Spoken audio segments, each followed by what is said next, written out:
Hey everybody. Happy Friday. Excited for the weekend? Welcome to the Periscope. I'm JenniferBlanchard. I'm an author and a story coach. I work with serious emerging novelists who want to save time and cut years off their learning curve so they can write better stories and get published faster. And welcome to week 3 of Nano Planmo, National Novel Planning Month. So for the month of October, I have been doing National Novel Planning Month. So I've been sharing 5 days a week on Periscope, all different story planning tips and things that you need to know about your story before you start writing it.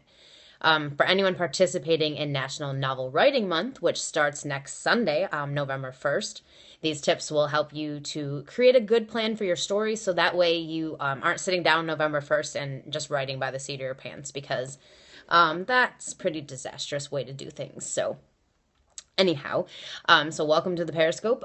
Today I'm going to be talking about the second plot point. So this week I've been, hello Detroit, how are you? This week I've been talking about story structure. So on Monday I gave an overview of story structure, how it works, the start to finish, all of the pieces. And then I talked each day over the last few days about a specific structure point. So hook, first plot point, pinch points. Yesterday I covered the midpoint, and today I'm going to talk about your second plot point. So if you didn't catch the replays and you want to see them, you can go here to catch.me/inkybites. Oh, thank you for all those hearts. And you can see the replays of the videos I did this week on story structure and the previous story planning week. So if you want to check that stuff out. Oh, wow. It's like a rainbow of hearts right now. I love it. Thank you.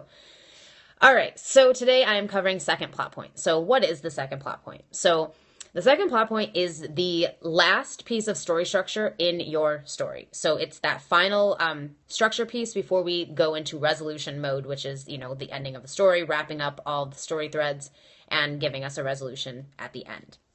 Now, your second plot point is the final bit of new information to come into your story. So, am I a teacher?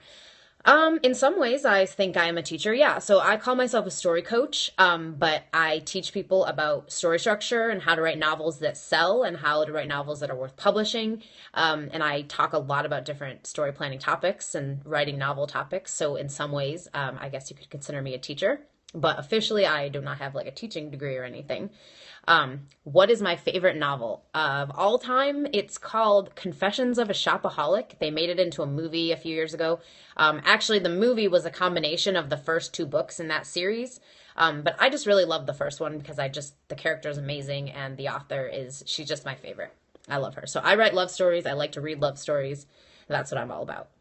So you may not agree with that. And that's, everybody reads what they like. So but yeah, so that's one of my favorites, and I have a lot of favorites, I guess, but that's my number one. Okay, so second plot point. It is the final bit of new information to come in your story. So after this moment in the story, you cannot have anything new come in. So if anything happens at the end of the story, it has to have been set up, foreshadowed, mentioned previously.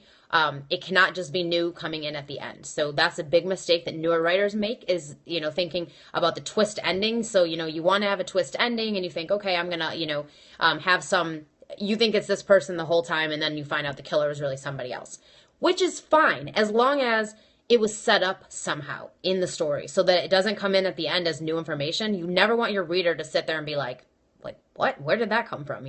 Like I didn't see that coming. And even though you don't want them to know your twist, you especially don't want them to think, well, I didn't see that coming, like in a bad way. So you want them to, think that and be like, oh, right, like all of those, pieces that were set up earlier, it's good to see those and then be like, oh, okay, that's where the twist ending comes in. So what if you plan a sequel? So with a sequel, you just want to make sure that you wrap up the most important story threads in the current story, and then you can leave some open for the next one as well. And so the cool thing I think about twist endings, so if anyone has seen the movie Safe Haven, and actually it's a book too by Nicholas Sparks. The movie I just use as an illustrative tool because it's easier to see. But there's actually a twist ending in that one. So at the very end, we find out that this woman who's been around the whole movie is actually the ghost of the guy's wife who died. And so I'm not a huge fan of writing twist endings, too complicated to piece together for me. Yeah, they're a little hard to do. I think they're more of an advanced writing tool. And you see that a lot more in like books that are murder mysteries or, kind of a whodunit story, so that you don't think you already know who it is and get to the end and find out that it is that person, because that's kind of it kind of sucks at the end. You want a surprise. But the reason I like Safe Haven is because, the ghost is being set up the whole time. And in the movie, it's not set up as good as it is in the book. But it's a twist ending that you didn't see coming. But when it happens, you're like, oh, that's why she's been here this whole time. Like, that's how she knew what the drawing was that the little girl did. Because, there's a part earlier in the story where, this little girl is drawing and it's her mom, so the ghost is her mom. And so she sees the picture.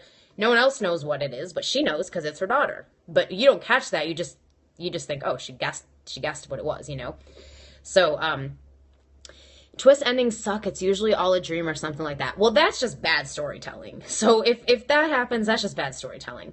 That's just bad storytelling. Yeah. So anyway, your second plot point, again, is your last structure piece. So everything that happens after that is resolution. You're resolving the story. Your character is now in martyr mode, which is when they're willing to do whatever it takes to overcome the antagonist and defeat them and, get what they want at the end of the story. Now, some examples. So this week I've been talking about Twilight Eclipse, the movie. And so I've been giving, over the last few videos, I've done the structure points for that. And so today I'll share with you, it was all a dream is the worst cliche ever. Yes, it totally is. And I actually hate when there are dreams in stories, especially because most of the time they just don't make any sense to be there. Like, if it's in there, it needs to be there for a reason and have something tied into the story and not just, a random dream because you have no idea what else to do. That's kind of an issue. So, Right for Life. Hello. Hi. How are you? Okay, so Twilight Eclipse. The second plot point in this movie is when Bella and Edward are up on the mountain, and Edward is fighting with the antagonist, Victoria and Riley. And Bella cuts her arm. She grabs a rock, she cuts her arm, and she starts bleeding, which distracts the bad vampires. And they, are distracted long enough that Edward can now break free and get back to fighting and not die because, he was about to die if she hadn't done that.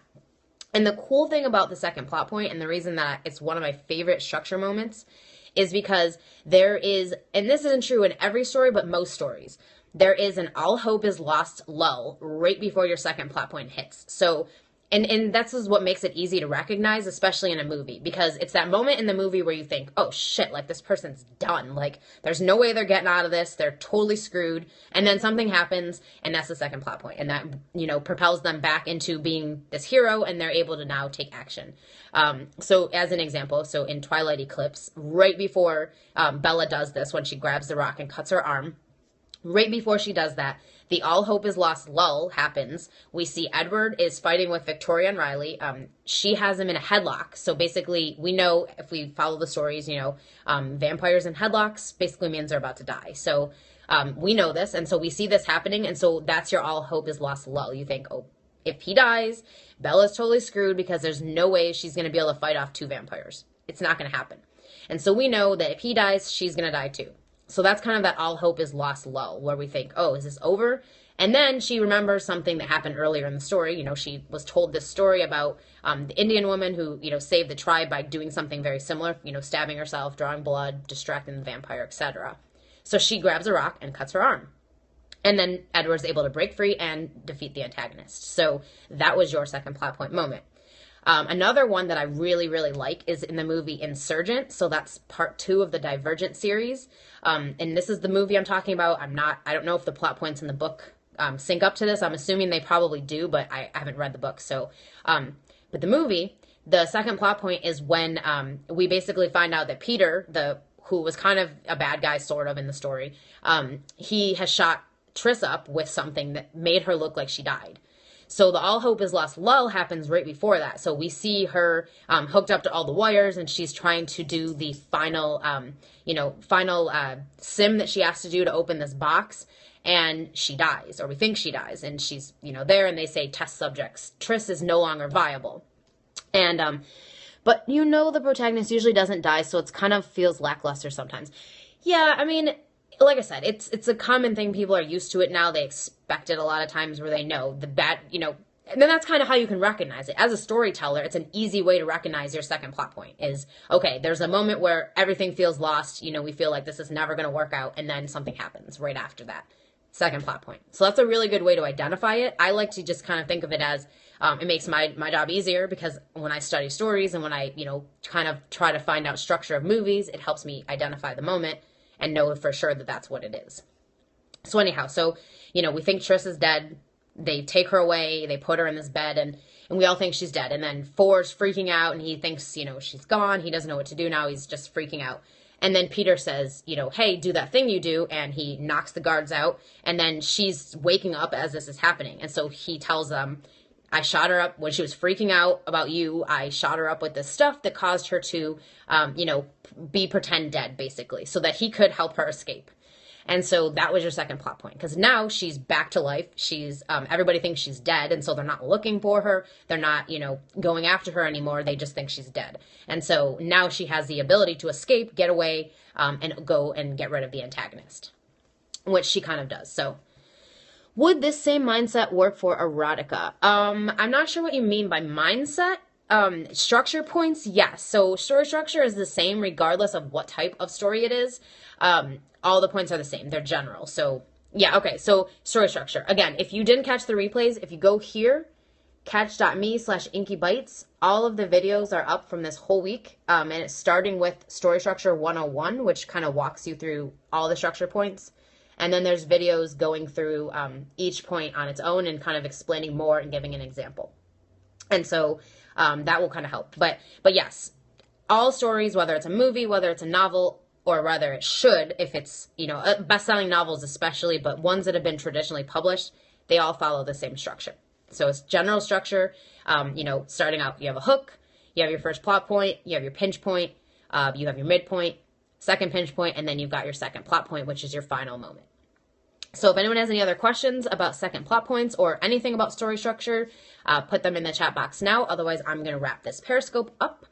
I will be back on Monday with more videos all about story, figuring out your scenes. So, you know, this is going to be the final week of Nano Planmo, and so I'm going to be talking all about coming up with your scene list, figuring out what you need to have in your story, and then I'm going to give you some Nano prep stuff so that you can be totally ready to write November 1st.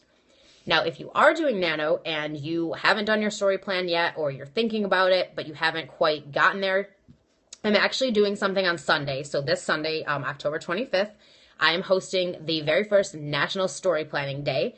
And so I'm actually doing 4 Periscopes starting at 2 p.m. Eastern, and I'm going to be doing them with breaks in between. So each session, I'm going to talk about something you need to know for your story planning. And then in between, I'm going to give you exercises to do so that if you do them all, you'll have a basic story plan by the end of the day that you can use for Nano or for whatever. To get more information about that event and all the times and everything, topics, you can go to here, bit.ly/storyplanday. And storyplan day is capitalized, so if you lowercase it, it won't come up. So just make sure you capitalize it, bit.ly/storyplanday. That's all I got for you today. So thank you so much for joining me. I hope you have a wonderful weekend, and I will hope to see some of you on Sunday. Bye.